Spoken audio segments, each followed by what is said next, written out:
بسم اللہ الرحمن الرحیم۔ السلام علیکم ناظرین، آپ دیکھ رہے ہیں گجرات نیوز۔ خبر شامل کرنے سے پہلے گزارش ہے کہ ہمارے چینل کو سبسکرائب کر لیں اور ویڈیو کو لائک کریں تاکہ ہر نئی آنے والی خبر پر وقت آپ تک پہنچ سکے۔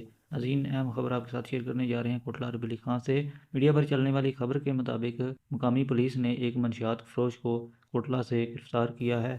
تھانہ ککرالی پولیس نے فوری طور پر مخبر کی اطلاع پر ریڈنگ پارٹی تشکیل دی اور کوٹلہ ربیع خان سے ملزم کو گرفتار کیا ہے، جو کہ ایف آئی آر کے متن کے مطابق وہاں پر علی حسنین بٹ کی جانب سے جو دی گئی منشیات تھی ہیروئن، اسے فروخت کرنے کے لیے، جو کہ مخصوص گاہکوں کو وہ فروخت کرنے کے لیے وہاں پر موجود تھا، جہاں پر پولیس نے مخبر کی اطلاع پر فوری طور پر ریڈ کر کے اسے گرفتار کیا اور اس مقدمہ میں گرفتار ملزم جس سے 1120 گرام منشیات ہیروئن جو ہے وہ برآمد ہوئی ہے، اور اس کا مقدمہ تھانہ ککرالی میں درج کر لیا گیا ہے۔ اور مقامی پولیس کی جانب سے فوری طور پر میڈیا پر چلنے والی خبر کے مطابق ایکشن لیا گیا ہے منشیات فروش کے خلاف۔ مزید تفصیلات جلد آپ کے ساتھ شیئر کریں گے۔ اگلی ویڈیو تک کے لیے دیجیے اجازت۔ اللہ حافظ۔